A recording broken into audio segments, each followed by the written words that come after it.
What is up, Twitch, and welcome to the Raise Plays Podcast Network. What is up, Twitch? What is up, Kick? And what is up, YouTube? I see a double link to the YouTube, so I don't know, maybe it's on YouTube twice or something like that. It's going crazy. It's Friday.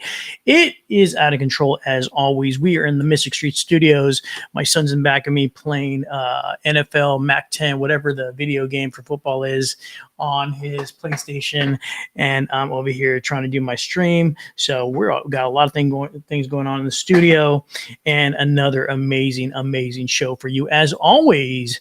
And I want to welcome everybody in the chat room. Shakira Daniel, first time chatter. I want to welcome Nails by Paula Jane back from yesterday. Yesterday we barbecued some amazing roast deer chicken, not the way they do it in Stater Brothers, not the way they do it in Albertsons, the way Ray does it the hard way, in a fire pit with like a skewer going through it, rotisserie, not even like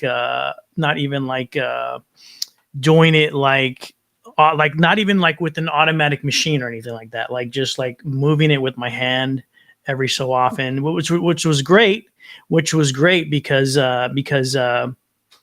you know, I could take my time.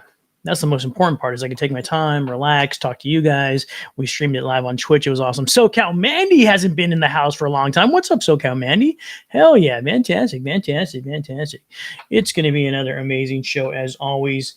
My guest in studio, guys. Yes, I have a guest in studio. Believe it or not, I do have a guest in studio. My guest today is a person with a beautiful mind. She's also a beautiful person inside and out. I had the opportunity to spend some time with her this past weekend at OWC, or this past whole week. It's a 5-day course. It's an acrylic class. If you don't know about the nail business, if you're a nail tech, you happen to be a nail tech like SoCal Mandy, J-Rob's about to get her license. Paula Jane was here last week as well in the same class. And we got to spend some time with all these amazing, bright people, artistic people, and then talking with my students is always trying to get to know them, trying to get to know their goals. I talked to Helen, and I asked her to share a little about herself, and I was just blown away. You know, the different people that I'm able to meet over the past 20 years or so blows my mind, because these people come in and you never know what they're into. You know, they're art, they're into you know, some people are like I've had archers on the show from the nail tech business. I've had different types of people, but Helen is an engineer. Like, Helen is into engineering. She's like super smart. You know, people that are engineers, they're very ingenuitive. They just think, like, they just focus on things like they can fix problems and stuff like that. And I mean, which is far removed from like nails, right? Or art. Like, a lot of art is involved in nails. Like, it's far removed.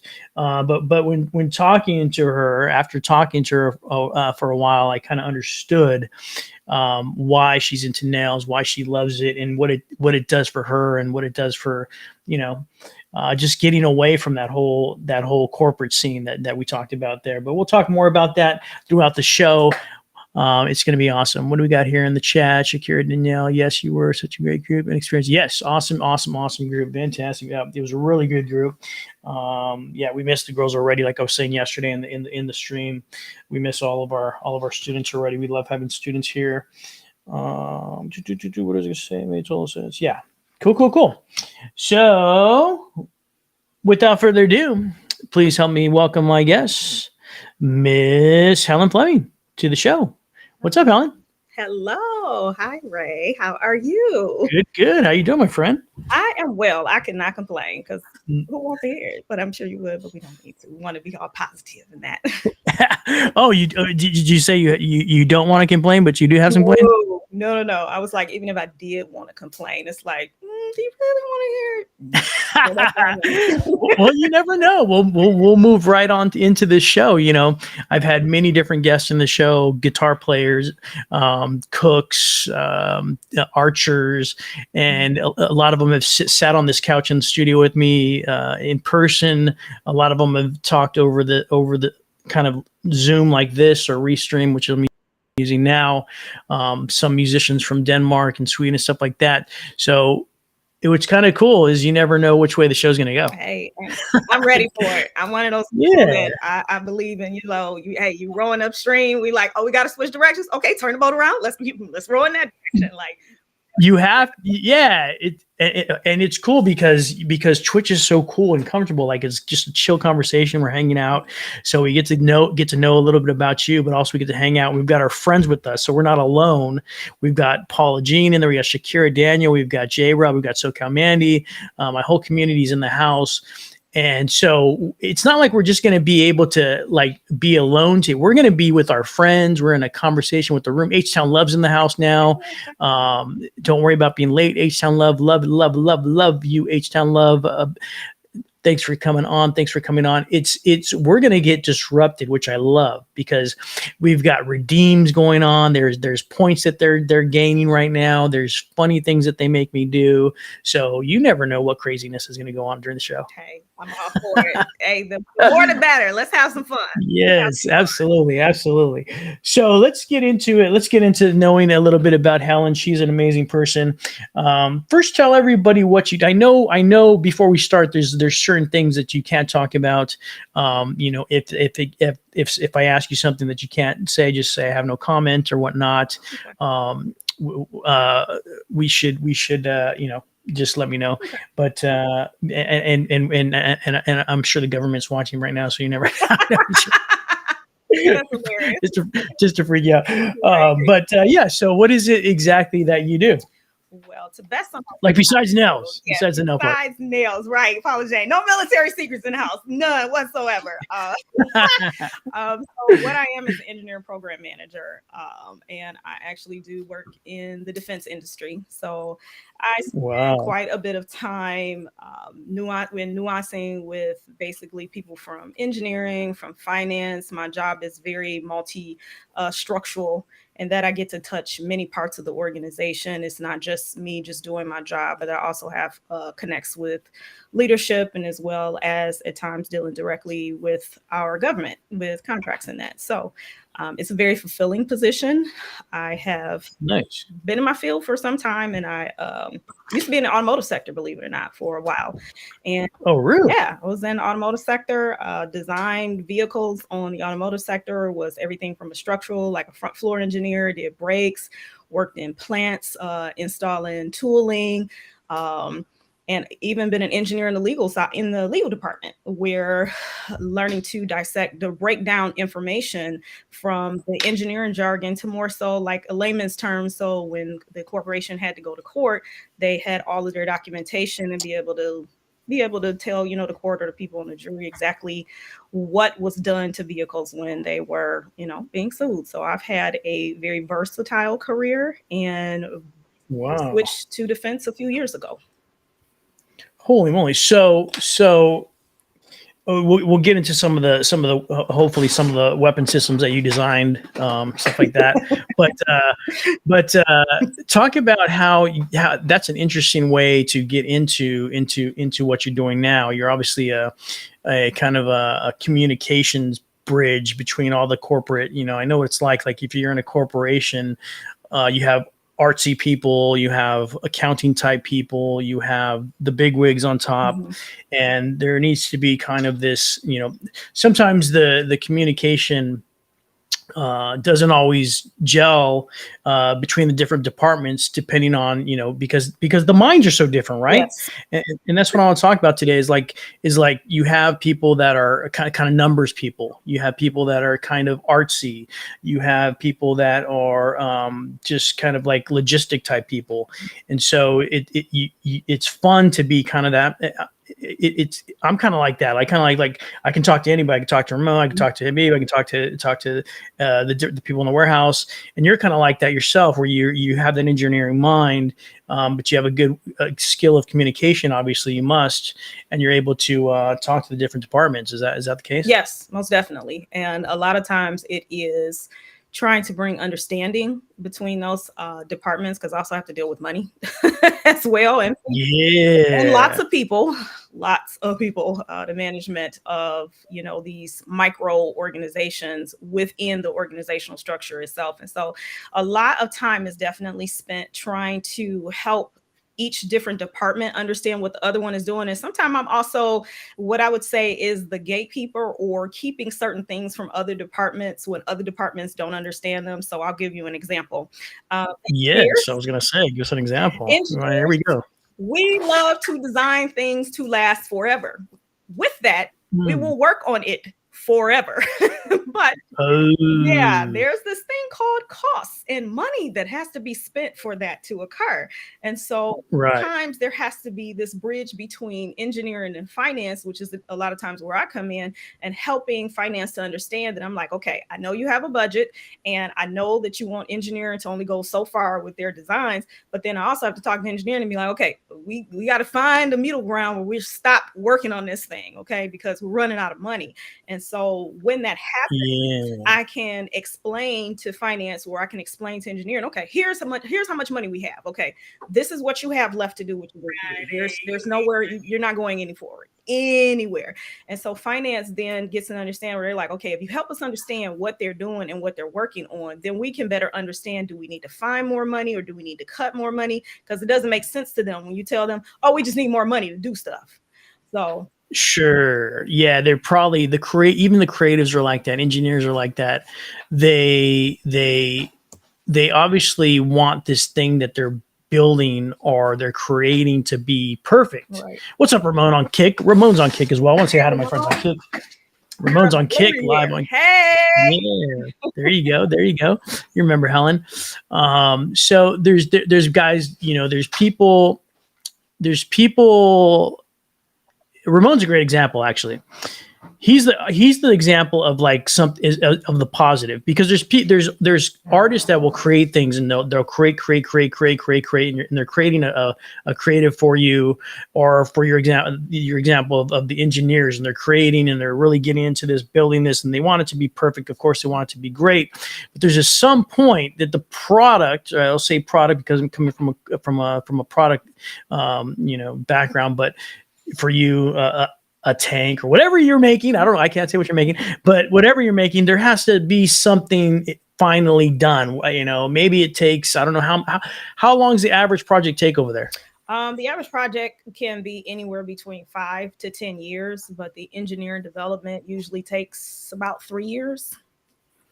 Yeah. So did you say, so you said it's a 5 to 10 years in development? No, it's 3 years usually in development, but the program life is usually about 10 years, because once the engineering development happens, then the 2 years after that is usually spent in building and being able to produce the product to the customer. And then the 5 years after that is usually the aftermarket sales or aftermarket follow-up that usually happens to find out over that time frame, were there any breakdowns, were there replacements of parts, did we find that some things that we engineered didn't necessarily work for, maybe let's just say our end customer is a soldier, for example. And if they were to sit in the vehicle, so to say, and they're like, hey, I don't really like where the buttons are for me to push for the windshield wipers on a tank. Let's just put it out there. Not that there's windshield wipers on a tank, but I'm trying to. I like where we're going here. We're going very, very slow. We'll talk about the missile launchers in a little bit, ladies and gentlemen. But for right now, we're slowing you in.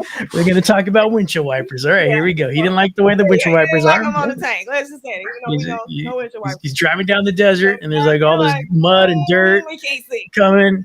Yeah, I can't see. Coming after us. It's on the road scope, and where the button was at for us to clear the way. It's my elbow was in the way. Trying to find the button. Where's my elbow was in the way.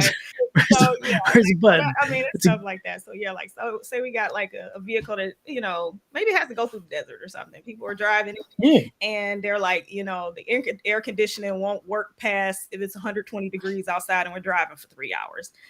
Oh my God. And that can happen not only, on military side, but even in regular vehicles. And that people just like to, especially in the Middle East, I have a sibling that's also an engineer as well. And they have to deal with a lot of vehicle development where they have people in the Middle East that get in vehicles and they driving across the desert for 8 hours with, 6 people in the truck, air conditioning on blast, lots of weight in the truck. And they like, yeah, the air conditioning wasn't blowing that good. Like, Yeah, I had a motorhome like that a long time ago, before the bank took it. Yeah, right. When life There, happens. yeah, there's a nice, like, you could park that thing. It's giant. You could park that thing at the lot and turn on the giant air conditioners. You'll be fine. But when you're driving down the road, all you have is the little car air conditioning going on in the front. Nothing in the back's working. You just got the little air conditioning. And you're like freaking sweating down the freaking highway. It's freaking crazy. By the way, are you chatting in the private chat? Yeah, I just realized that. So Oh, you're sorry about you're that. not chatting to anybody. Yeah, I If just you realized that. you're just chatting to me. If you want to chat to if instead of chatting, just say it. Yeah, They can hear you. yeah. Yeah, just say, "Hey, what's up, Pauline?" So Paula, she said hi to you, Hey, Paula Jane. Paula. Yeah. So yeah, I didn't even realize it said private jet. I had already clicked it up. So Yeah, you're the star. You're the star, girl. You don't even have, you don't have to type. You don't have to. You just tell, you just say whatever you want, right? They can hear you. Yes, You're a star. Kira, SoCal Mandy, and Mandy, all of these wonderful people. A lot of people I got to meet at OWC. It's glad to see you all here as well. So hey y'all. Yeah, that's awesome. That's awesome. So my point in all that was that yeah, there's somebody on top that's been like, dude, okay, you've been working on this for 10 years. There's got to be a point where we get to production where we can make this thing, because you just keep dragging along. Is that where you come in and you're like, hey, Todd, you've been working on that for 5 years now. You draw it the best way you can. You put it in the ASCAP system, whatever that engineering system is, and everybody knows how to do it now. Or are we ready to go to production on this thing? Because we've been spending thousands of dollars on pre-production, and can we get this thing going? Is that kind of like what it's like? Yeah, kind of at that point where it's like, okay, we've extended ourselves. Where are we? So when are we getting to the finish line? So it's a lot of that, and being able to have to manage those projects to say, I know we'd love to keep going, but the cutoff is kind of here. Because yeah, at some point we've got to make something. I wish it was thousands. It'd be more like millions. It's like, no. Yeah, I heard it's pretty up there. I heard it's like, I remember this guy was talking about this Air Force guy was talking about following one of those UFOs off the coast of Alaska the other day. And he's like, well, we could only fly by twice. And then the reporter's like, why couldn't you fly by more? And like, because it's like 300,000 every time we put that thing in the air. Right. It's like, what? Yes. Absolutely. And you're like, why?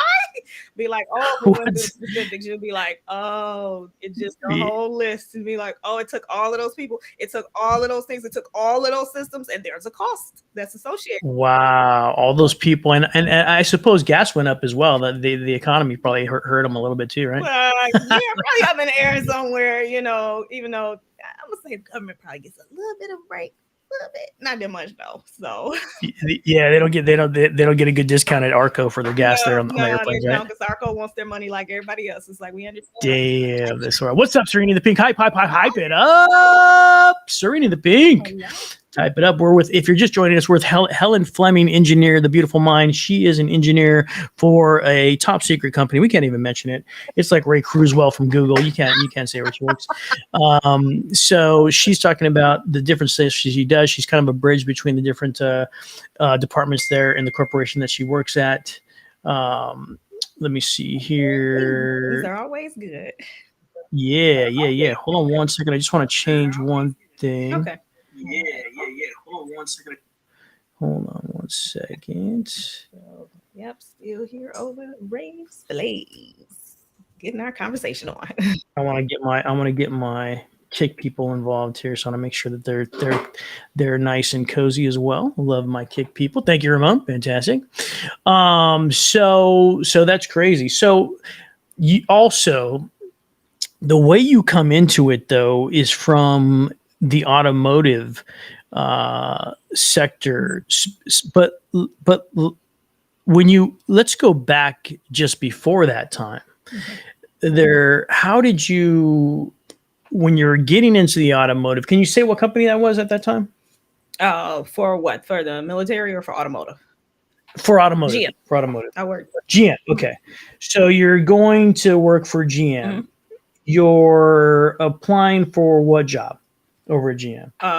Program manager or design engineer. It depended on what function I was working in. But if I was designing the vehicle, I would be what's called a design release engineer. But if I was managing a program, it would be an engineer program manager. Okay, so still in the engineering uh, uh, thing, right? Still in the engineering circle of things, right? So how does one? So what's your you have a military background before? Or what is your background?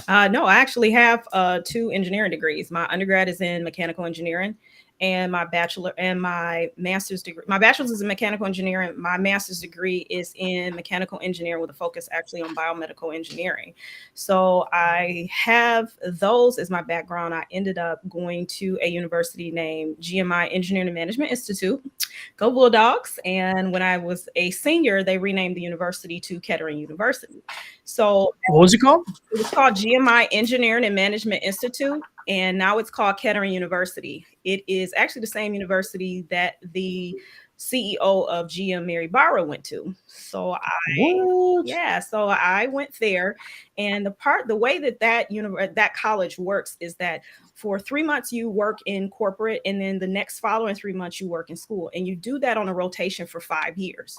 So you start in corporate. And then you go to classes. And then you go to classes 3 months later. Damn. Yes. That's freaking awesome. Yes. I should have done that. That's freaking awesome. It was great because you paid very well right off the bat. And I started off and they pay you. Yeah. Oh, they pay you. It's what they call a co-op university. It's one of the few. A lot of programs that are here in the nation have adopted a lot of their co-op structures off of GMI, because a lot of people who are in the automotive sector, people who are heads of Nissan or Ford, you name it, across even the automotive industry, a lot of those people have come from Kettering University. It just has a very rich history because it used to be owned by General Motors, probably about 50 years ago. And that's how the school is owned by General Motors. It used to be. And that's how they produce their engineers. So I started there. I actually started working at GM before I even went to college. So literally I graduated from high school, and 2 weeks later, I was working at General Motors as a beginning project engineer with the brake group. And that was the beginning of my entry into engineering. But how did you don't, I mean, that, by the way, Shakira Daniels says she wants to be you when she grows up. She just her mind just blew up when I, the same way mine. Like, how did, like, right out of school, you're working at GM. Like, that's a dream job. What, talk about when you're growing up, like, were you like like my kid trying to put his fingers in the fan? You were like very curious. You're everything you see you want to touch. You're like you're trying to fix things. You're trying to put things together. He's got like 20 Legos over on the table. He's put he got like 20 packages of Legos for his birthday last Saturday. They're all of them, every single one of them's put together. He finished the final one today. Are you like that, where you're like Lego girl? You're like trying to put things together when you were young? When I was young, it was very much about putting things together. I was very inquisitive, but to believe it or not, I was really more inquisitive in nature. I was interested in how like plants grew and how microbes grew and understanding how people got sick. I used to love studying ants. So my mother used to be like, look, you cannot bring your ant colonies in my house. Because I'm like, you bring all the ants into the house? And she's trying to keep them out and you're putting them in. I'm putting them in, and I like studying bugs, just like how they moved. And I actually had exposure to the mechanical side in that my grandmother and grandfather managed a drag strip for 36 years. So what the heck? Yes, it was called that's Drag awesome. Yeah. What was it called? Detroit Dragway. It's defunct now, but it was called Detroit Dragway. And their slogan was, "We do it under the lights," because we were one of the only tracks in the nation that will race at night. Like, so quarter mile drag strip at night. And so I grew up around race cars and guys who made a lot of money. I've seen a lot of stuff that happens on the race circuit. So just kind of being introduced to cars, being around them. My grandfather raced, had a race car as well, and kind of tinkering in the garage with him. That's kind of how I got my start into being around cars, because he always believed that he never treated his granddaughters different from his grandsons. And if there were shingles, loose noose on the roof. He would make me climb up there. You know, you're not supposed to do that now. With kids with no strap, be like, go on up there and get them loose shingles. And he changed my oil. I changed my first tire when I was 9, and because he didn't treat us any differently. It was like, whatever, you all are going to know the same thing. So being introduced to that world was how I got interested in the mechanical side of things. Wow. I told you guys she was a bad A. I told you, I knew it when I met her. Like, dude, she's special. Oh, like, wow. Dude, you wow. Because you're smart, you're a very intelligent person. You come off as a very intelligent person when you meet you, and I know that. And then talking about your mechanical engineering BA, your master's in medical engineering as well, and it's interesting how that's what I love about this show is like getting into their stories. Like you were on this, almost like on this journey of like science, if you will, because you're checking out little insects and you're checking out how they live and just like that, and you're interested in that, of course. Or not, of course. The kids are into different things. Kids are into animals. Some kids are into animals. Some kids are into insects. Some kids Barbie. You're into drag strip. Yeah, you're into drag strips. So you get to see cars. You get to hang out and see some, and so those two worlds collide at that moment. How old are you about this time? I actually, my mother had was pregnant with all of us at the track. I spent my entire life at the track. So since you were a baby, you just heard. I tell people now, I don't even know if I have nose hair. It's been probably burnt out by nitrous. The fuel just burned them out. Nitrous fumes. Like, yes. Oh my gosh. Well, they say like when I bought my Impala, the Cholo when I bought my Impala from the Cholo that I bought my Impala from, he told me like, you like my car? I was drooling on it. I didn't find out it was yours until like, I think I seen you pulling away. And I was like, that's Ray's car. I could have been riding in Ray's car. Like, Dana did. Dana needed a ride one day. One of the days her husband forgot to grab her, and I took her to the embassy, and it was the day of the dinner. So we all ended up at the dinner with her husband and everything like that. So she got to take a little ride in the Impala. But what was I going to say? So like, what was I gonna, man, I lost my track of my train. So what was I going to say?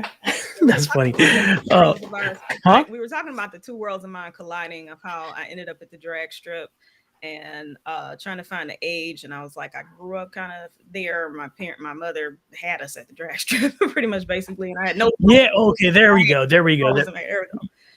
Yes. There we go. So the Cholo that I bought my car from, he's like, dude, okay. Like if you put like high end gasoline in the car, because the gas takes like right underneath the seat. Yeah. He's like, it's going to make the car go good. Yeah. He's like, but you have 3 kids. He's like, don't put the good stuff in. Put the good, right.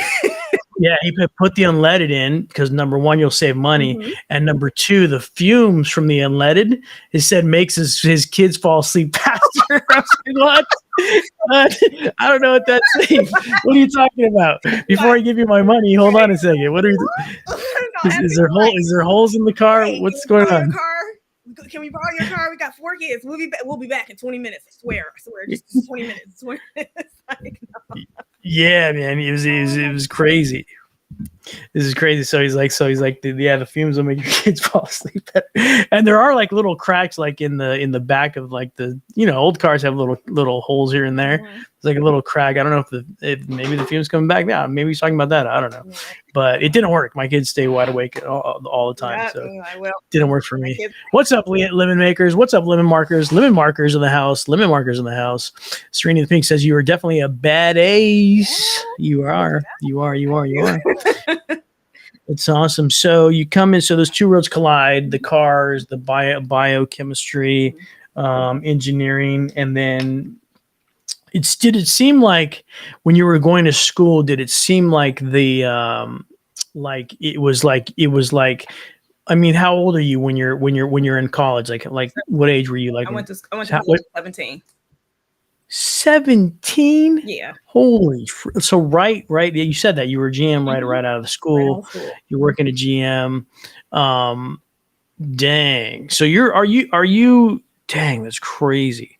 So is there you're still taking was there some what was there something there? There's something like what was the thing why because you're in GM, Mhm. you're in a kind of almost a engineering environment, Yes. but there was still something about the bio stuff, the medical, and why people get sick. What is that for you that draws you towards that? Two things. Got to see being at the drag strip.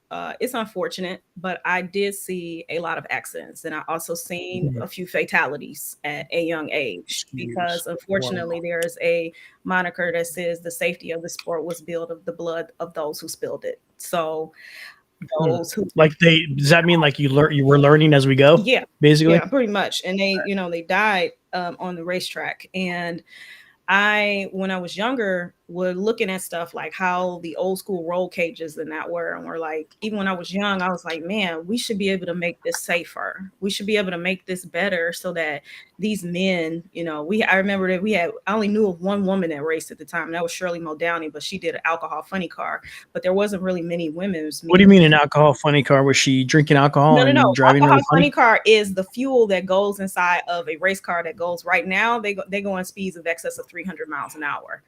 Oh, damn. Yes, and they Wow. are the most wonderful things to be around because boy, when they start up, they shake the ground because they're holding anywhere between 7 to 8,000 horsepower. They are just monolithic beasts that just shake the ground. And one of my favorite vehicles on the racing circuit. But just Is that skinny in no, like little those are the tires in rail. the front and big tires in the No, back? those are the rail cars. What we consider Oh, dragsters. Those are the dragsters. That we also call rail cars. Alcohol funny car is still, they have smaller vehicles, but then they have big what's called slicks in the back, and usually you can pull up the front of the vehicle, the car, so that the driver can get out. But it looks more like the body of a regular car. A regular car. That's what it looks like. oh wow. Yeah. Okay. So Crazy. So you're seeing all these accidents and you're like that that is interesting. So you're seeing all these accidents, you're seeing people not only getting hurt, but also dying mhm, on the track. And you're like, I can design things that could help or make things better, mhm. right? Is that where your thoughts were? Yes. So it led me to discovering, like, okay, well, because I grew up in an area. I hail from Detroit. I am from the east side of Detroit. I am, Yeah, this is all in Detroit. yeah, Okay. I'm a CPS kid. And just being in those environments, I wasn't exposed to finding out, okay, what do people do that, want to make things better? I didn't have a whole lot of experience or people around me that did that kind of stuff. It just so happened that when I was about 14, my mom had a business partner. They used to do fundraisers with schools, and it was like selling fruit from Florida and driving around to like 80 schools and delivering all of these cases of fruit on big rigs. And one of the things I never would forget was how much money people owe, what schools owe what, how many cases of fruit. And my mother's business partner was like, you kind of smart. He was like, you don't forget nothing. He was like, I don't even have to look at the paperwork. I just asked you what we remember. He was like, I'm an engineer. And I was like, what is that? He was like, we work on cars and we make things better. And it was just like, ding, ding, ding, ding. That's what Whoa. I want to do. And Dude, so you found what you want to do. yes, That's perfect. yes. And he told me, and he was like, I went to school to be an engineer. And he was like, engineers, change the world. They can be whatever they want. They can turn and they can become lawyers if they want to. He was like, there's no limit to what an engineer can become. He was like, so I think you need to look into it. And I remember going home, and back then we didn't have the internet. The next day, I went to the library downtown and I got a book and was looking through the book to find all the different things that you could be. And when I looked up what an engineer does, then I discovered there was like mechanical engineers, computer engineers, chemical engineers. And when I was reading through the different engineers, I was like, the one that I want to be is a mechanical engineer. I was like, because I love working on stuff. I love seeing how it's put together. And that's what I'm gonna be. And so, Yeah, you're seeing cars all the time. So you're like mechanical yeah, engineer. but I thought of mechanic, but I was exposed to people who were mechanics, and I just thought, mechanics, I grew up around guys who had been mechanics 20, 30 years. They wrenched on cars. I didn't know that there, was just this whole other field of people who were actually making a difference, designing it, testing it. And so when I went to GM, it was really a culture shock for me, because I had never been in the presence of, to this day, were some of the most brilliant minds that I will ever come across in my life. Because I hate to go on a quick tangent, but I actually grew up during the drug or the crack era in Detroit. So I'm a product of this is in the 80s. Yes, in the 80s and the 90s, when things were just really bad, as they were in many urban communities across America. And I didn't have exposure to that, world or whatnot. I grew up where we pretty much had food and we didn't have too much anything else. We had a lot of love. My mom gave us everything that she had. She would even drive us to the wealthy part of town that was a neighboring community named Grosse Pointe, which is like one of the oldest and wealthiest communities in America. And she would tell us all the time, you can have better. You don't have to, you're not going to stay here. You're going to do better. You're not going to be a part of this world. And so with that, and, with some self-determination and drive, and really just seeing that with school, my counselors, I was very fortunate and very blessed to have counselors who would reach out to me when they would find out about special programs. I never forget, I was a part of the Ford Explorers program, because Ford Motor Company had a program for people who were young and middle and high school, to open them up to the field of engineering. And I was just like, and at 14, one of my counselors saw it and was like, I think you should join that program. And I went there, and it was an awesome experience. I was like, man, people are out here doing some amazing things. Do you think this is in Detroit? So this is the hub of car companies. Yes. This is Ford is around there, GM's around there, all the different car companies. Do you think that these programs were there was a lot of programs out there that were available? No, I don't think there was a whole lot. There were very few, and I will tell you why. There were few. I will say this: there were few that were known in my community, because when I went to those programs, I was in the company of people whose parents made $1 million a year, who were people whose parents were already CEOs of companies, and that went to, we have very high-end schools. That one of them is called Cranbrook in our area. That is something like, I don't know, I think now it's like $60,000 or $70,000 a year. It's a undergrad, like a K through 12 school to go to. University Liggett was some of like these high K through 12, like a kind of like a private school. Yes, very private school, but very high end. Like, your parents have to be high net worth individuals, especially if you're coming out $70,000 a year. Yeah, $70,000 a year for kindergarten sounds a wee bit much for the racer here. Yes, I could pay $7 maybe. That'd be a good deal right there. $7 and a box of graham crackers. I'll donate. I don't care. Look here, be like, look, we're gonna get in here however we can get in here. The $7 is gonna be like SpongeBob. I got $7. You got $7. $7. Oh, man, Ramon is loving the story. Ramon says, "Thank you for sharing this amazing story." And yeah, we're not done yet. What's crazy is your mom. Your mom has to be the most amazing person, because she foresaw the greatness in you as a child, and she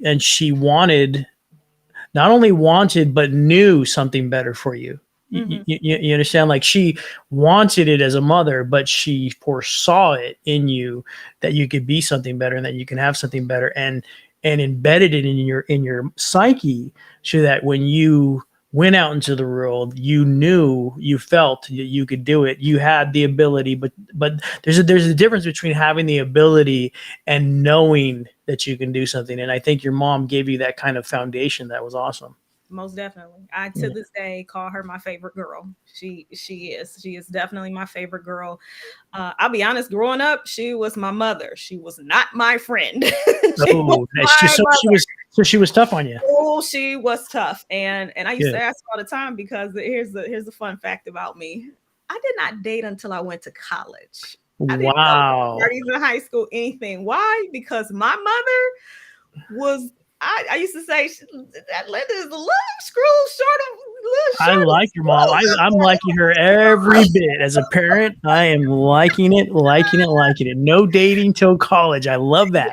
I mean, For no, my that daughters, was what I that'd be chose to do. awesome. It was bad for my brothers and sisters because they were hanging out when they were like 15, and people were like, "Why is your mom acting crazy, beeping you and trying to be like, get home?" And they was like, "My sister never went out because she knew how my mom would act on me." And I was like, I'm Dang. So not gonna hang out in college. so they took the chance. You're like, nah, I ain't going all. I ain't being all No, about that. no. I mean, I will tell you, she is definitely a phenomenal woman. I know these are like crazy stories that I mean, one of my siblings should be on here soon because they could definitely attest to this. They did sell drugs on our street, and I'll never forget how my mother walked up to one of the drug dealers and was like, "You can't sell drugs on this block because my babies live here." That's And awesome. this is crazy, but I never forget standing on the sidewalk because she talked to him in the middle of the street, and he pulled a gun on her, and he was like, "I'm gonna sell Jesus. wherever I want." And my mother, she is a very Well, she's strong, still alive. So what did devout she do? woman who started speaking in tongues. Was like, and then she Ooh. started praying over He him. said, And Lord, not here, not today. and let me tell you, do you know they did not sell on our block? They would sell on the outside of the end of the block and outside of the other end across the street. They did not sell on our Nice. block because they used to be like, Dude. that woman right there, because unfortunately things started happening to the guys that were selling drugs, and it was like, that Yeah. woman right there got a connection to God, and we not messing with her. We need her over here in LA. Hey, The cops just got their finger bit off at the subway today this morning. Yeah, it's crazy over here. Yeah, it's going crazy, dude. The cops were like at the Grand Central Station where the metro is, and they just talked to one of the homeless dudes, and the guy just grabbed his finger and bit his pinky off. I mean, like, what kind of So we need your mom over here. We need to send your mom over here. It's crazy. Yeah, I It's mean, crazy. look, she, let me tell you something. To this day, even when we are in grocery stores, you know how other people's children will act up in the grocery store. Yeah. My mother is not for it. She will walk up to them and she'll be like, "Now stop that noise. You're gonna sit down and you're gonna be a good kid and you're not gonna do all this screaming." And do you know they'd be okay? And I'm like, and the parents would be like, "How did you get them to do that?" She like, "How did I get them to do it?" She's like, "You have to be assertive." Like, she gives like the best. Wait, she did that to other kids? Like they weren't her kids. Oh, damn. See, back in the day, you could do that, though. Like, you could talk to other kids. Now you'll get sued or something like that. Yeah, you'll get sued for talking to your own kids that way. That's how crazy the world is now. She is, but when she comes off, she still, because I call her the Walnut Brown Martha Stewart, because she really is like Walnut Brown. I'm awesome. That sounds awesome. The sweetest thing, because the way she comes off with tenacity, but it's also out of love. So you can tell she's not trying to browbeat you or demean you as a person. And it's just something about how kids just really respond to her. And parents usually, even though I'd be like, "Ma, can you please not do that? I really don't want to have to fight anybody if they don't like that you said something to the kids today." And it just never happens, where they usually pull her to the side like, "I've been having problems. Can you tell me what I can do?" And I'm just like, I'm over here like, "Oh, Lord." Yeah, dude, that's crazy. That's awesome. She's who she is. We need. I mean, that's why the world's crazy, because we used to have that. Now the kids are soft. Like, they'll call the cops on you or something like that. Yeah, I'm like, and my no. brother is the type, she'll stand outside and wait for him. Like, you can call, because I remember I tried when I was 13. Oh, you tried the cop thing? Yeah, I tried when I was 13, because they had told us if you get whoopings or if your parents say something to you don't like, that you can call the cops. So I came home and she had said something to me she don't like, and I was like, "I'm gonna call the cops on you." And she said, "Make sure when you do, you have a reason to call them, because they're going to have a reason to come, because I am not going down without a fight, because I'm taking you with me."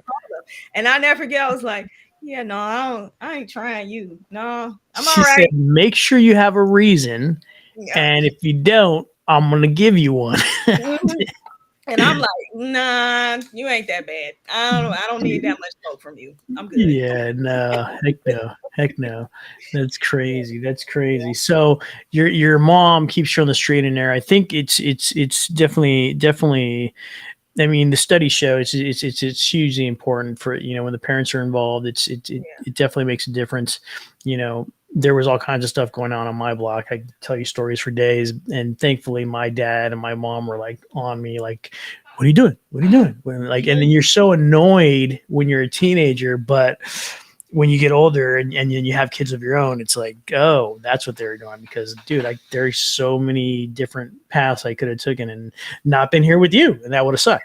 That would really suck. I would have never known. I would have missed out on the glory that is, Mr. Ray. I'm so serious. Who's to say? Nice. I grew up with YM, but who's to say that you were not that missing piece that helped propel them to great success in that as well? Because we don't even know the things that you do, and like I told you before, there are things that you do that you just see that needs to be done, and you do it, and they probably don't even realize it's being done until it's undone, and then they're like, "Who does that?" And it's like, it's so you are a pivotal part of every place that you've been in, and so I am very thankful that everything that you've overcome, that you hear, that we can even have this conversation, because God knows, like you said, our lives could have went in many directions, but I'm happy that you're here, that we can talk today, right?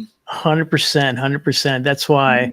That's what, man. Thank you so much. That's kind of how we like vibe. Like when I met you, I was like, yeah, dude, she's, kind of. I knew that you had this story to tell, and I knew it was similar to mine, where we could have gone different routes, and but the things that you do, I think, are incredible. Let's fast forward now into what you do for the corporation that you work for. Some of the systems that you're involved in designing. How does that help, or what can you talk about some of those things that you design? I can give you an overview of some things, but it's probably a little bit of a generality.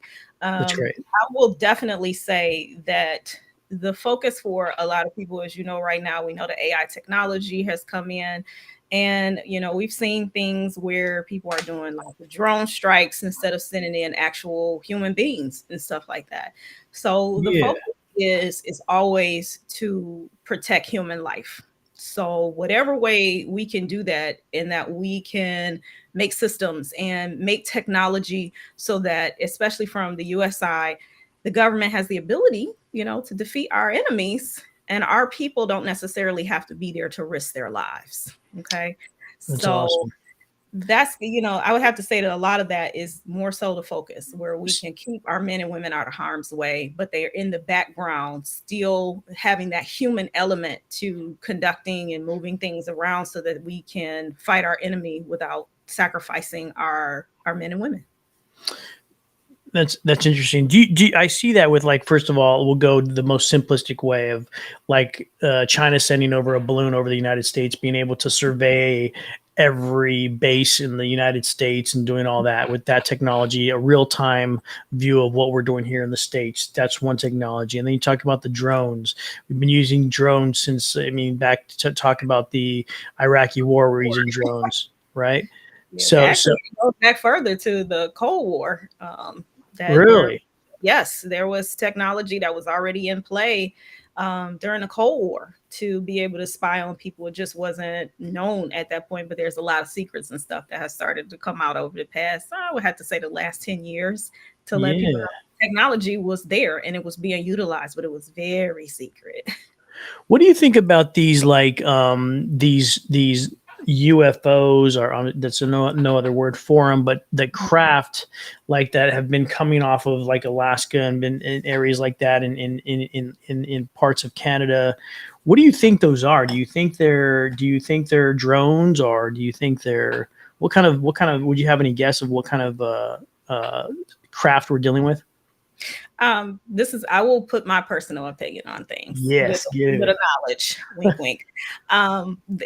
These things that we see are basically information data gathering receptacles. Let's just say that, they are picking up information. Nothing is by happenstance. If somebody is saying, "Oh, we didn't know," yeah, right. Yeah. You knew what you were sending.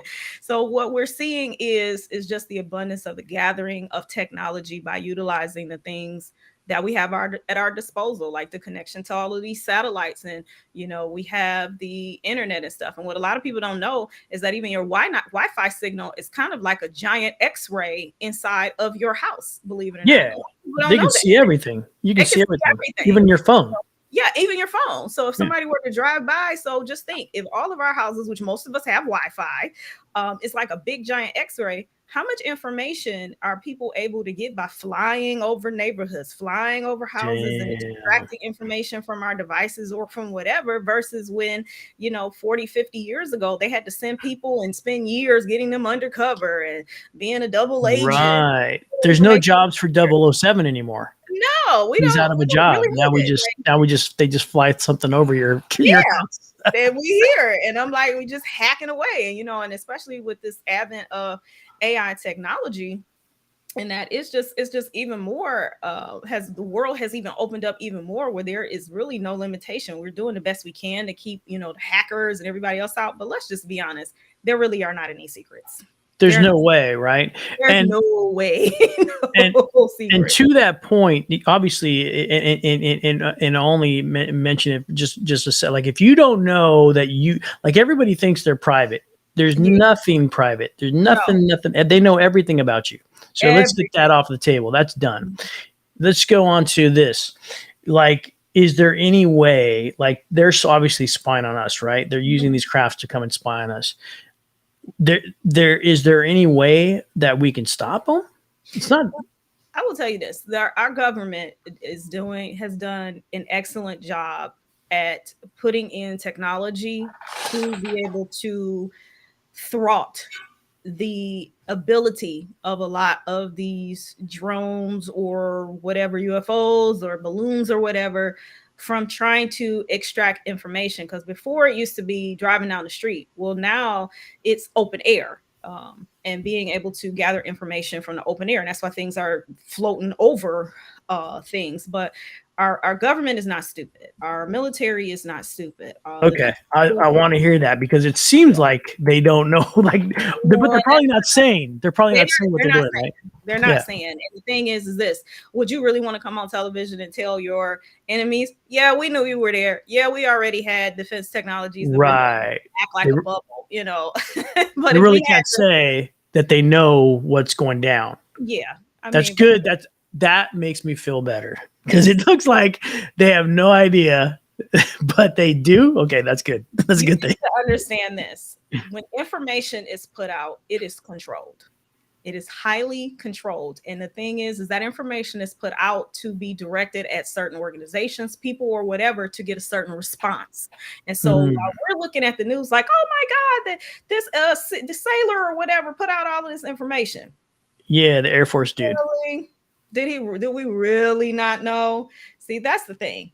People need to understand is that things have a purpose when information is out there, because as much as we can put stuff out there and be like, oh, our government doesn't know, that's not necessarily true, because things may be put out there just so that the people that are watching know that we're letting them know, oh, we already knew that was open. And so we just been feeding you information. So everything that you've been operating off that vein, we just letting you know we knew, but we're gonna act like we ain't know. So you think it's like the Air Force guy thing? You think it's kind of like a bait, like put them over here so they can focus on that, and then that way we can do our other things? Yeah, because the thing is that I'm trying to think of the name of the spy. I can't think of the movie or the book right now, where basically actually it was Matahari. Matahari was a good one. Matahari was actually a good female spy. She was actually known as a prostitute, but she was a spy, and she was very good at like card tricks, sleight of hand, and being able to have people believe she was something that she never necessarily was. She was actually one of the greatest spies in history, but not knowing that she also was seen and known as a prostitute, but people didn't know just how smart this person was, and that they were good at information gathering and collecting and were able to help their country, but people just thought they were just this lowly little prostitute, and that was not the case. So it's really just, for me, that same like smoke screen and mirrors. It's almost like, oh yeah, we put this information out here, it looks like, oh, we didn't know information is coming out that we didn't see, or that our government really isn't protecting us. That's not necessarily the case, because we have to realize there are bigger things at play that we will never know about. Because if we were to know everything that's going on, it would scare the crap out of us. Yeah. Like, I don't need to know. I'm sure there's a lot of people out there want to be on YouTube and searching like a rabbit hole and going down. But there's all these crazy CIA guys saying one thing, and then it's actually, like you said, it's smoke and mirrors. They're just trying to like make you focus on this so that they can go do their other thing. There's like there's that. My friend is like he's like one of those. He used to be one of those like there's an MOS in the military for specifically for propaganda. And he was one of those guys. So there's all these like things that, and that's like a lower level thing, but it's kind of a good example of like, they put out certain things to kind of throw you off. Right.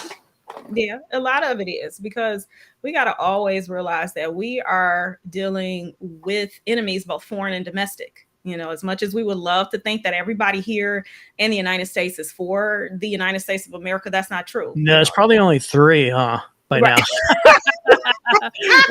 But for some, it's only me and you. Everybody, even the Americans hate Americans nowadays. I don't know. It's like a trend.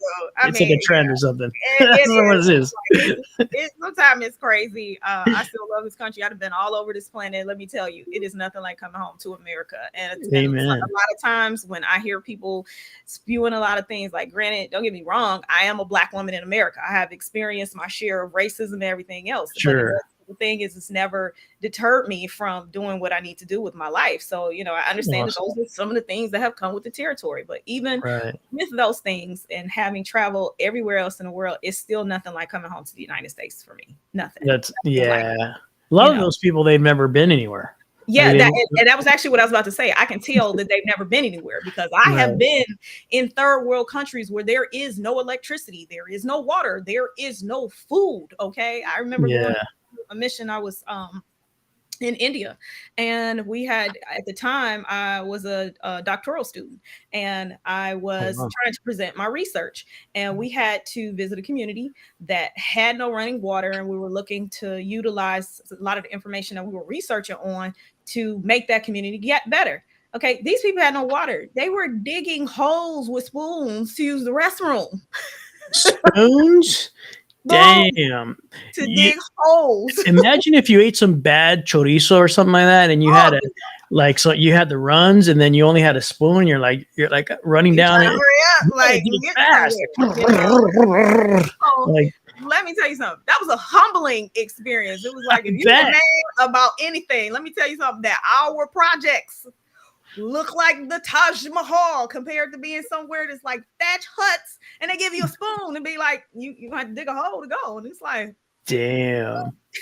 So that's how I know that they've never been anywhere. Yeah. So, back to your point of like what's going on, it seems like there's a lot of stuff that is going on that looks like things might be chaotic and all the rest of that other stuff. You have to realize that there are still a lot of things that are being handled on levels that we could not possibly know or believe. Because let me tell you something, the people who are, I'm gonna just be very honest with you, a lot of the real people who are truly making the decisions about how this country is moving and how technology is happening or how we're protected, we will never know their names. Ever. We will never see them in the news. We will never see them on anything. So that's why I tell people things are smoke and mirrors. Okay. Yeah. That's what I figured. There's like 5 guys, right? There's like one guy who's like really good at like weapons. There's another guy that's in charge of like the food. There's another guy that's in charge of like, hey, you guys better like make babies so that the world doesn't lose population or something like that. Right, there's people still on Earth. And then there's another guy that's like strictly with water or something like that. And then the 5th guy's just like, hey, let's make some clothes. And he's like like really fashionable, and he's like, hey, let's just make sure everybody's dressed really well so that anything goes wrong, we're all together here. So that's my imagination of the Illuminati, basically. That's hopefully they don't get upset that I found out the whole thing right now on my show. Right, you busting up all the secrets, Ray. That's awesome. Liberty Twitcher, who are these guys? These 5 guys. I can't tell you their names, my friends, but obviously I'm in the know. I can't tell you the names, but there's the 5 guys. I just told you what they do. One's water, one's food, one make sure you're making babies.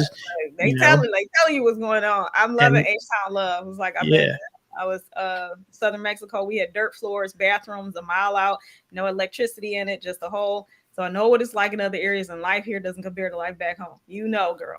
Yeah. You know. So yeah, I've been through Mexico all the way through Brazil and that too. And boy, I'm telling you, you see people and they're living literally in houses on the side of a mountain where they just got 10 sheets just kind of stuck in the side of the mountain, and then there's no sides to the house, and that's what they're living under. Like, Damn. you would just never know and understand that unless you've, been someplace else. Seen it. Back to the knowledge of, where our country and that stands, the people making the decisions. Yeah, they're not crazy, but there are some things that have to, it's almost like the information and stuff that's coming out. You've heard that term. Sometimes you have to lose the battle to win the war. Yeah. So we have to lose the battle where it looks like we look like the right hand doesn't know what the left hand is doing. That's exactly what it needs to look like. Sacrifice. There's a sacrifice. Painting polish is amazed at the knowledge that I have of the command systems of the world. A lot of it has to do with my eating of Nestle chocolate and lots of food. So when you eat as much food as I do, you get kind of like the inside of things, like things just like people with very influencer people will just come over here and tell me things, while we're eating tacos. So there's just something that happens when you're eating tacos with somebody. It could be a president, it could be a leader of a country, and they just start spilling the beans, for lack of a better word. They start spilling the beans over here. It's the couch. I don't know if it's the couch or the tacos.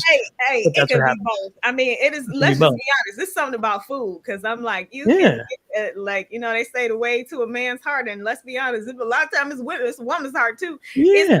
When you get people and you get them relaxed, and you get a drink in their hand or something like that, kind of lower their guard. All the state secrets, all of them. It's like, let's have a little little juice in the stream, bringing up the juice, Serena the Pink.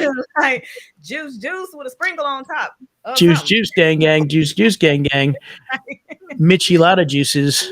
Tacos. What kind of tacos you be eating? I'm telling you, there's secret tacos made by the government. If you guys want to follow that rabbit trail, go right ahead, YouTube.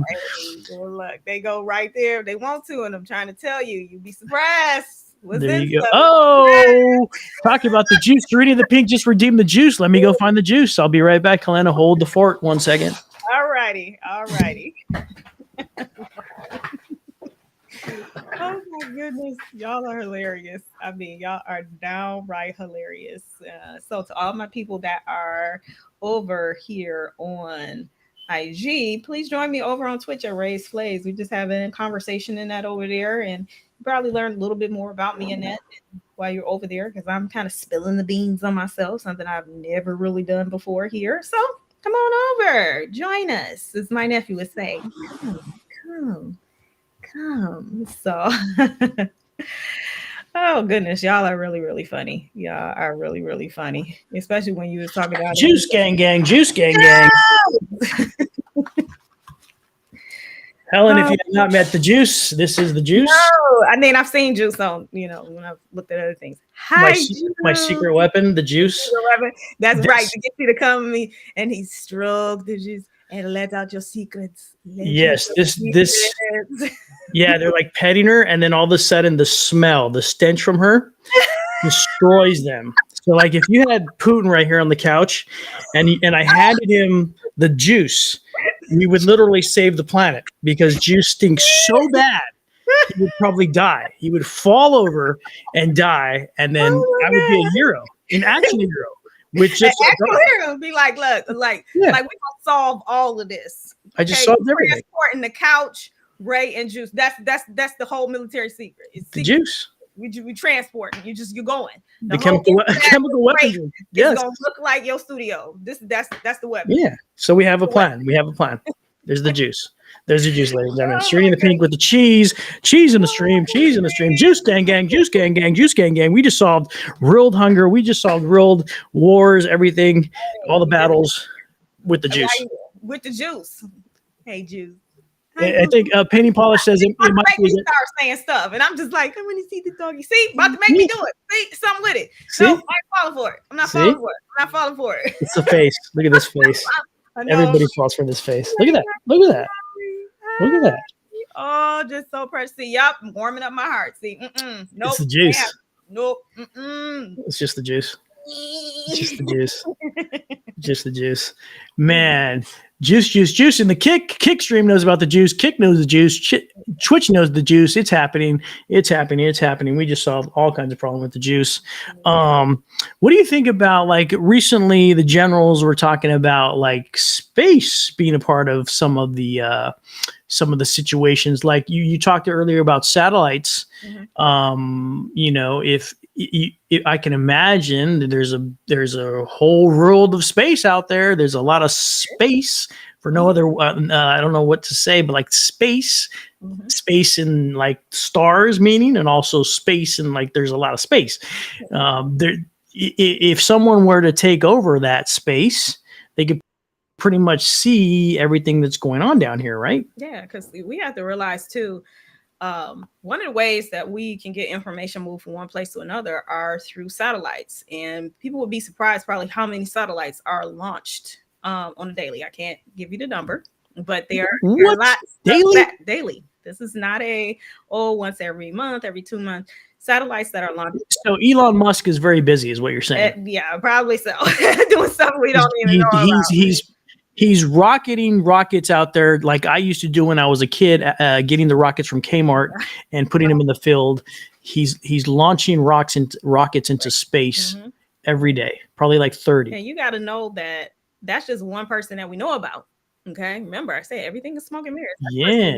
What about the things we don't know about what's getting launched? And we have to realize there's a lot of space junk that's up there. You know, it doesn't always happen, but it can happen when things are decommissioned. That there are times, you know, that there are kill switches so that the information that has been collected by these satellites and that are going to be destroyed, that hopefully they'll lose their ability to stay in orbit and come back down to Earth where we can collect them, you know, from, you know, we've seen it on the news where we'll look up, a satellite, you know, fell into the ocean and stuff like that. And that's only because it probably got caught that way. It was falling that way. But you got to realize there's a lot of stuff that's up there that, you know, kind of stays in the atmosphere, stays in the orbit that doesn't come down. So I could definitely, you know, see even more how space is the next frontier to collect the information, because it's not a lot of us going up there to collect these different satellites that harvest this information. So unless we're up there finding a way and we got the little kill switch on some stuff, you know, let's just be honest. It's so much better when we can get our equipment and be able to have it in our possession to be able to destroy it. Otherwise, you know, the hackers, everybody are getting smarter that, you know, if they had access to be able to go up there like a little arm and like pluck the little satellite on, be like, we're going to put this on our ship so that we can look at it. Whoa. So what you're talking about is pirates in space, if I'm correct. Most definitely. And that's why I can see why the generals would be concerned, because of how much information is up there. I mean, just think about it. Mostly every country, even, you know, we've got satellites and space stations that's even on Antarctica.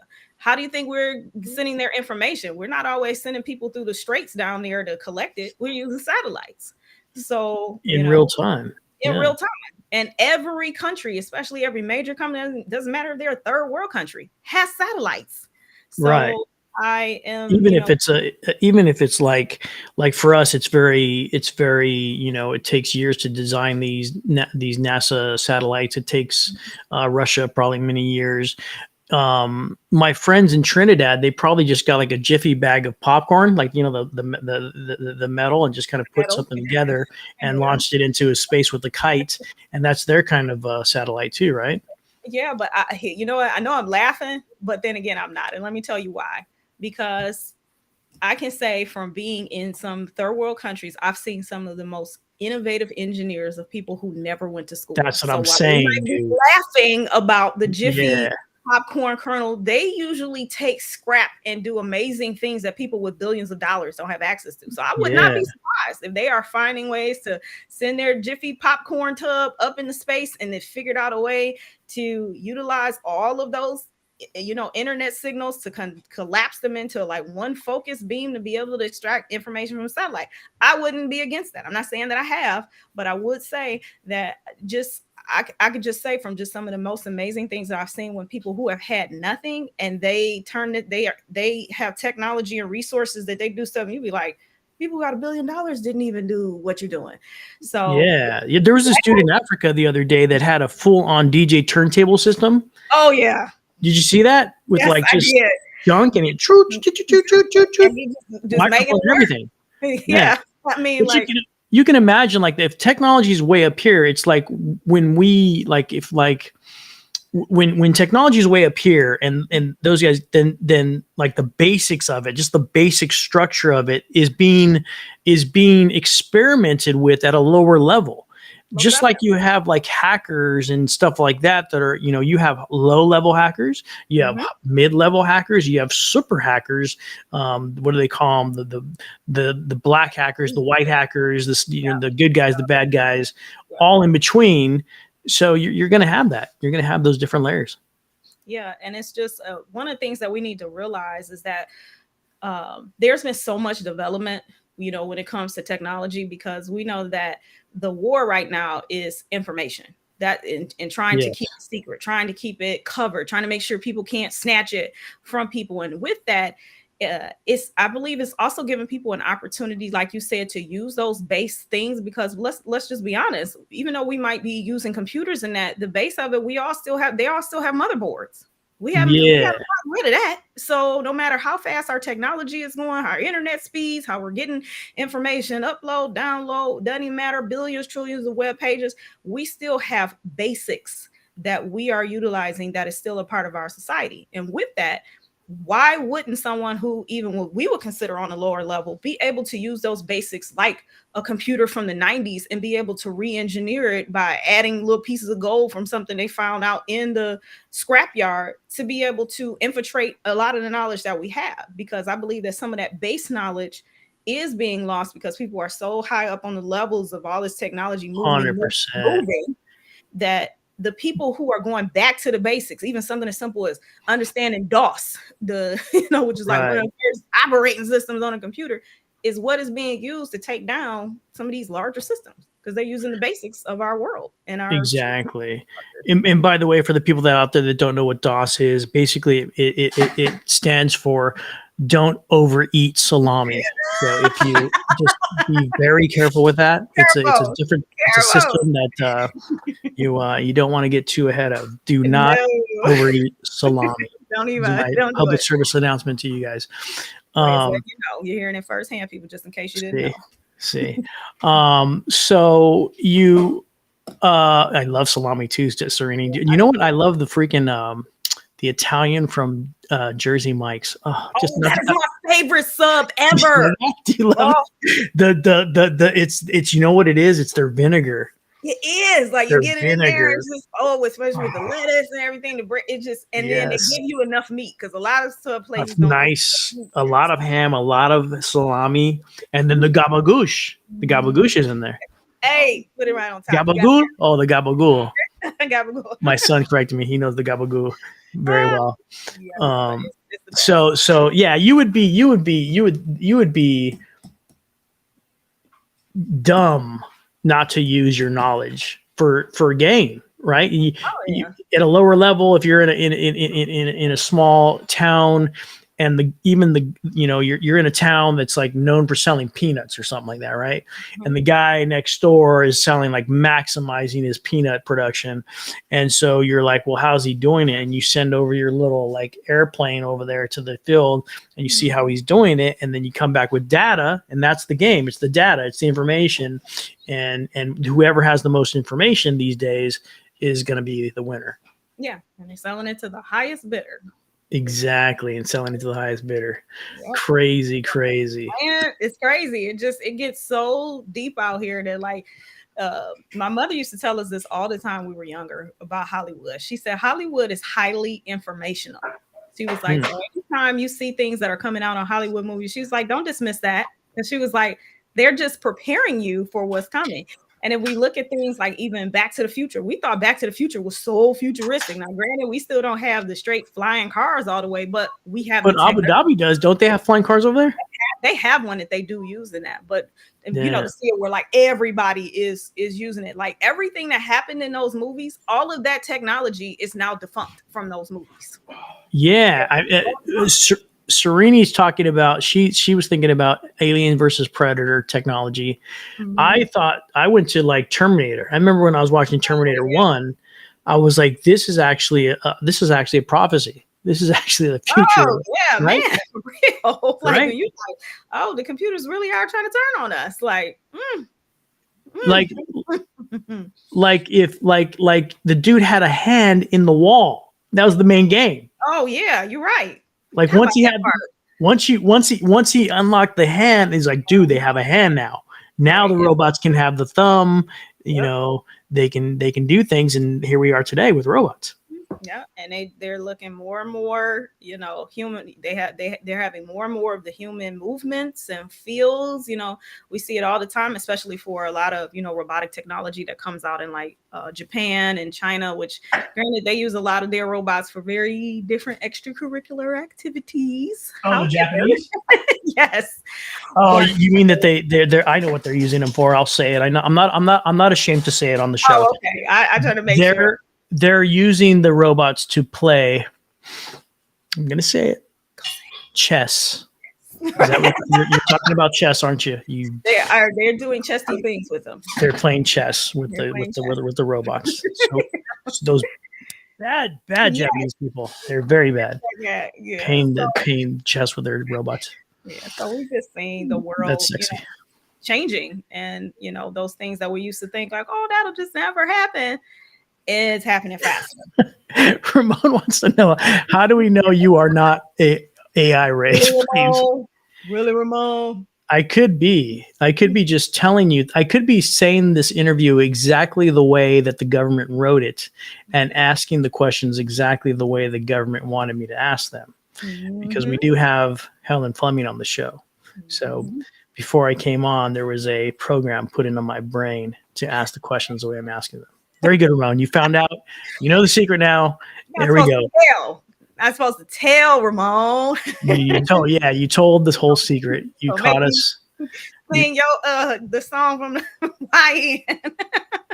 What The one is blame it on Ramon. Oh, dang. She's doing it on the show, Ramon. There you go. You asked for it. Oh, goodness gracious. Oh, okay. He knew it. You want to be on film? No, my mom's walking past. She's like, please don't put me on the camera. She was on camera yesterday. Okay. Oh, man. Where is Ramon? Exclamation point Ramon. I lost Ramon. There you go. Exclamation point Ramon. Put it in the chat. Exclamation point Ramon. We appreciate you here, though. All jokes aside, appreciate you here. There you go. Yeah. My friend, I don't want to get too deep in the weeds here because we can go on into robotics. I'll say one thing.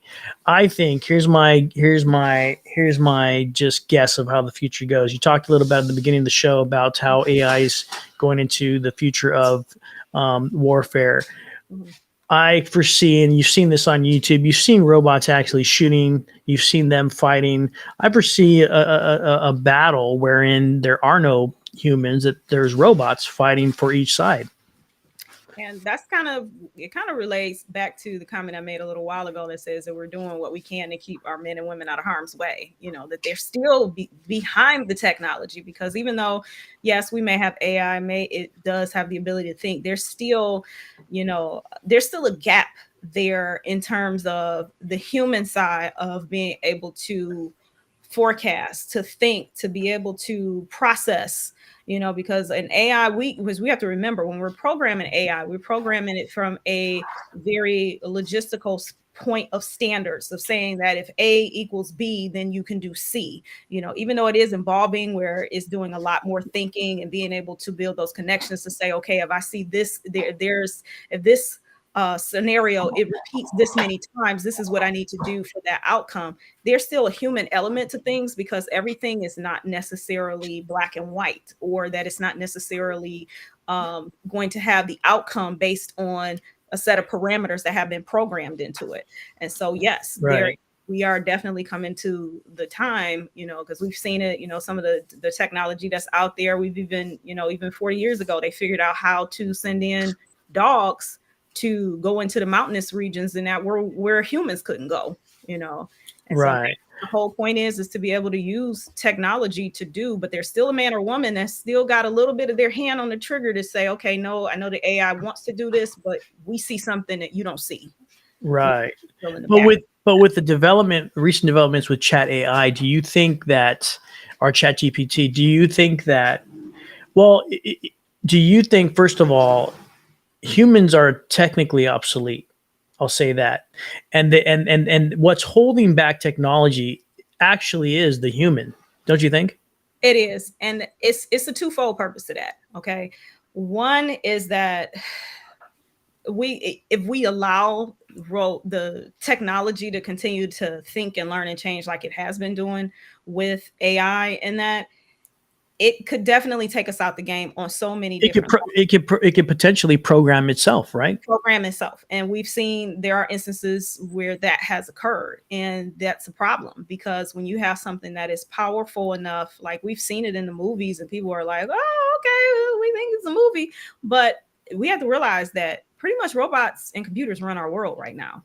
So if they're thinking Right. and have made us obsolete, and we can go in there and we can't stop it and we can't pull the cord, and they figured out a way that they don't even need to be powered, and they can bypass our systems and pull energy from someplace else, we are in trouble. And so I think that there is that stoppage where the human is trying to stand in the way and say, wait a minute, we didn't create something that really can supersede us, because we had this thought that it's going to work for us, but we didn't expect it that it has the ability to supersede us. Right.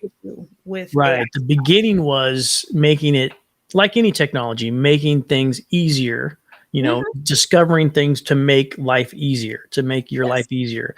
The phone now will actually pop up with what you've been looking to buy on Amazon for your whole life. You've been all month long. You've been looking at that. They can read my brain. Be like, I didn't even say nothing about that out loud. Like, why is there containers to store hard gel in? Yeah, and people get pissed about that, but I'm like, dude, it's for me. I'm like, dude, that's awesome. It saves me a ton of time. I want the robot to know my whole life, because if it would be awesome if it could drive my car, if we could put the food in my mouth, and then take me to the right spots, and then shoot the video for me, like do the whole thing.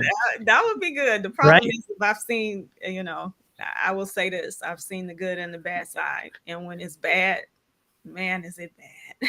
Wow. It's bad. Can you say what that is? Yeah, no. Damn it, I almost had right. If I could, I'm telling you, I'd be excited if I can spill the beans, not in the jail. But because do you know Ray Kurzweil?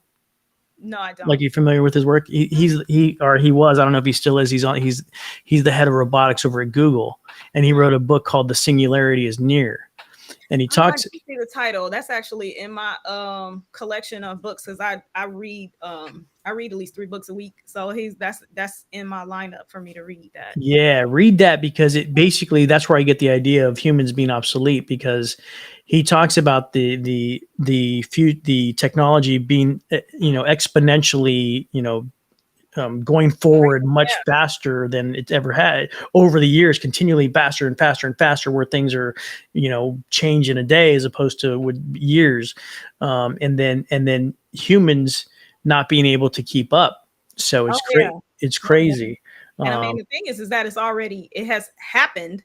It's just that it happened faster than a lot of people's plans were for it. And now it's like, okay, wait a minute, we gotta backtrack some things, because we didn't expect it to move as fast as it has, to the point that I'm trying to program it, and it's like too late. I figured that out while you were trying to put the keystrokes in. I figured out already what you were trying to do, and it figures right. on. So so when you're saying that the human is definitely in a way and we're obsolete, absolutely, we made our own selves obsolete, which is crazy. And I'm like, and we're seeing it every day at a microcosm level. Even when you go to Walmart, I mean, we're making ourselves obsolete by the self-checkout line, where we don't need people to check out your groceries for you anymore. But is it going to stop us from needing to go to Walmart to buy stuff? No, but they can still get rid of people and have robots. And even then, getting to the point that, we got these delivery services. Yeah, we have people that are doing it. Why can't a robot do that? Well, they have the little robots that go to deliver food already. Right, that's dropping them in hoods or walking them. I know they had them in Domino's has that. San Francisco or something like that. Yeah, because Domino's is big here in Michigan, because that's where their headquarters is.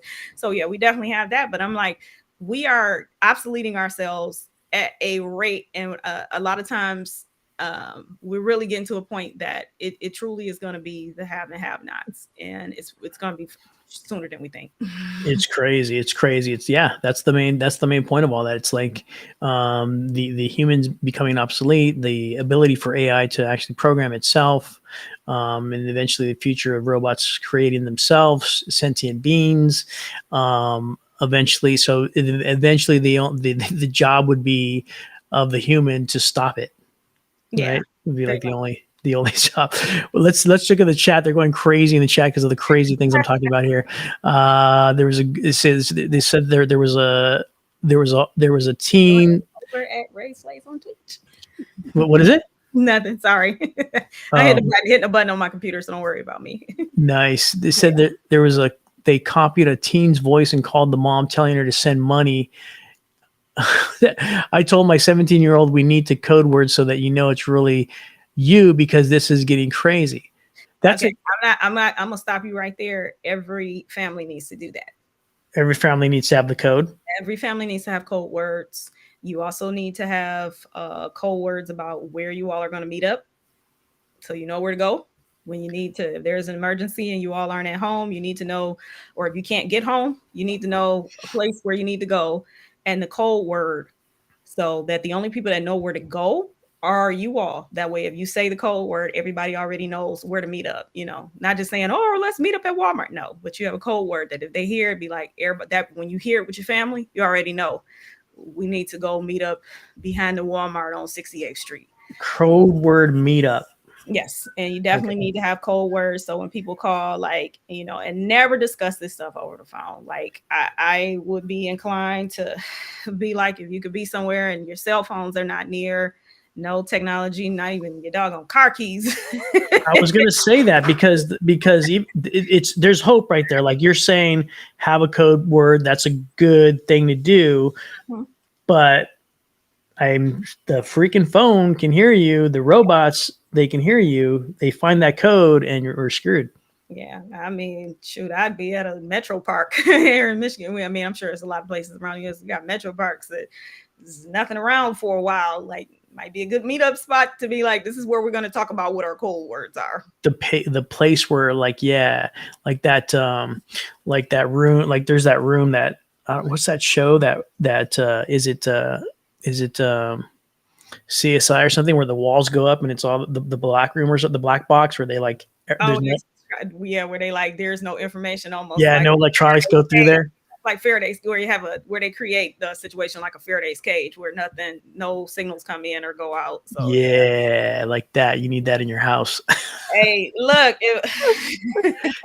because your Google Play is listening to you, and you're getting all your information. You thought you had some secrets, be like, "Oh, they really know about the $13 in my shoebox." Yes, they do. Yep, and your vacuum is listening to your what are those Zumba, yeah, whatever.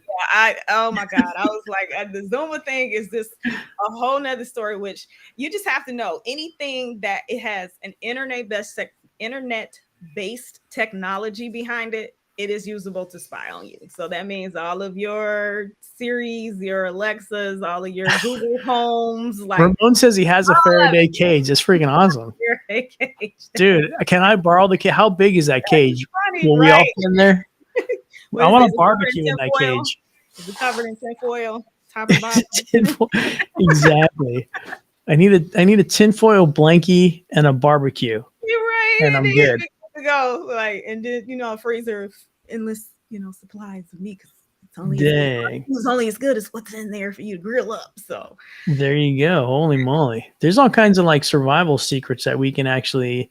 I'm gonna ask Helen off camera some of the survival tactics that I can use for these bots. I know a lot, and plus, yeah, we'll talk offline. Nice. But first, I got to build the cage, and that's gonna take a lot of. I'm gonna have to eat a lot of Jiffy Pop. And I'm going to use the wrapping to make the cage. Hey, you're doing all you can. I have a dog cage out there, which will be like the foundation, and then I'll just put the foil around it. Yeah, we're just gonna do it. Just gonna be in there like that, and just be in there with Juice. Just me and Juice against the world. Really is what it is. That's my war weapon is Juice. They already, H Town's Love says they already called claiming to be our family in Mexico who got kidnapped. Yeah, that's another scam. When they're like, hey, we have Lupe over here. You need to send $3 million. And you're like, dude, I only have $2. I don't have a lot of, I know it's America over here, but I actually only have $5 in my wallet. Look, you be like this, like, I only got a little bit of change over here because I'm sitting by one of my desks, literally be like, $5. Yeah, exactly what. That's exactly what. If I don't even have my wallet on me, that's exactly what I have. So I hate it when the cartel gets mad and they're like, "Yeah, you only have $5," and they hang up on you. I hate that. I hate when that happens. Like, dude, come on, it's all I have. Gee, it's funny because I was in Mexico once, and I'm one of those people. Like, I go completely off the beaten path. Like, I want to eat where the people that live there where they eat. I don't want to stay on the resorts. I don't want to do any of that. I used to, like, especially when I was younger, in my 20s, man, I used to go into what I would say is the jungle. I'd be in there. And man, I never forget these guys were crawling around me and I could always feel it in my gut. Like, this is not a good situation. I was just like, look, you will give me back. Cause I was like, I'm gonna tell you right now, my family don't have no money and I'll just be sitting here looking at you, like being like, what we gonna do together? So yeah, that you just end up staying till breakfast and they're pissed. They're like, dude, you've been here all night. You're eating our food. That'll get you 1,000 pesos. It's like, hope that'll work. Yeah, after a week, they're like, you're costing us money. They're not making us any money. What the heck? Plus, I'll probably act up something, be an engineer something out of there, took out the whole block, be like, you shouldn't have messed with me. I am MacGyver-esque in this mug. You will not believe what I can do with these bobby pins in my hair, and some glycerin soap and some other stuff. I will get out. They should make a show with you as the woman MacGyver. Oh man, that would be so cool. Ultimate, dude. You would be bad A. Talk about bad A. You would be kicking butt. Oh my god, that would bobby pins. That would be so great. You get out of situations, jumping off of planes, like parachuting. Like for real, I would love it because I'm pretty much a daredevil. Like that, like me and my sibling and my brother, like him and I have done all that kind of stuff, like parachuting. We'll do it. It doesn't even matter. Like we go. Like I've been bungee jumping. I did not. That I did with my husband, and I wanted to go again, and he was talking about, no, we escaped death once. We're not doing it again. So I just be like, yeah. Okay. There are ladders that are tall enough that I won't go on, so I'm not bungee jumping anywhere. I don't even want to put up my Christmas lights for my house. That's you gotta realize a drag strip. You know, the adrenaline rush is you like amazing. Wow, no, not for me. I'm like, I should have sold insurance. I'm always worried about the statistics. I don't want to be on that video, America's, I don't know, funniest videos, and I slam my face into the off the do a flip off the roof or something like that. Maybe that's why I was an engineer, so I could get a little more money and just pay for that high risk policy just a little bit more. Yeah. And plus but you know all the angles too. You'd be like, no, that I can't fall because the ramp is built so a 90-degree angle, and if I hit it at a certain point and at the proper speed, I didn't have all that. I just got to go. And then shoot, okay, and then like the 20th time, maybe I landed it. Look, and all I have to say is the human body is still amazing, because if you were in that situation, I'm telling you, your body would do some amazing things that you would be like, I didn't even think it was possible for me to come out of it, but you wouldn't even thought about it. Your body would just be and you'll just land. Damn, that's skating. That's skating lands, man. Sweet Chat is building the ultimate team. Who else is in? Yeah, build that team. You got Helen on the team. Helen leading the way, breaking people physically and with the computers and the technology. Doing it. My girl, you have a beautiful mind, my friend. Thank you so much for coming on the show and spending this amazing couple hours with us. If you're game, if you're willing, I'd like to jump us all into another channel. It's called Rating. Would you like to do that with us? Oh, of course I know how to rate, and I'm all for it. Let's do it. Awesome. Let's do it, guys. This has been an amazing show. Let's find out who are we going to raid today. Let's find somebody. Yeah. Let's find somebody. And before we go, I just want to say thanks, because you're just amazing, Ray. You really are just a man of many dimensions, and I just keep peeling. You like that onion? I just keep peeling back layers, and I'm telling you, I come on that couch, we'll really be talking up some stuff, dude. Whenever you're in town, this couch is always open for you. I'm glad to know that, because I mean, it feels like, good friends that can sit there and have a conversation and talk about some of the real things instead of just being like, how's the weather? Well, the weather is really like that because it's been seeded by the Russians who have these, we can just really go into yes, that's what I'm talking about, girl. Yes. See, me and you, we're on the same wavelength. We're on the same. That's right. That's right. Yes. This water is not water, my friends. Hey, it's jelly juice from the robots. They're feeding exactly you to what it is. Matrix. Pumping it into us so you only get this much lifespan in your account. Absolutely. I would love to see another episode. Serena the Pink says, hype it up, hype it up. Shakira Daniel says, you're both amazing. Thank you so much, Shakira. That is awesome. Hopefully you guys have enjoyed this conversation. Hopefully we have more. She'll come back on the show and maybe do a in studio when she's in town again. Let's go over to Mr. Chan Chan. Let's start the raid. Mr. Chan Chan, if you're still there, let's see if he'll let us do it. I'm getting in here so that I make sure I'm a part of it too. Yeah. Stay with us. Don't leave, guys. If it's your first time raiding, stay in there. Mr. Chan Chan is a great time. And you get points. And you get major points for jumping in. You'll get major points for holding tight. Raid now. Here we go. Hey. Sayonara. Shitore shimasu. Thank you, my girl. You're welcome. Thank you, Ray. Love you. I loved having you. Great job. I'm going to go in the stream. Let's chat in the chat. Okay? Okay. I'm going to go late. Yeah.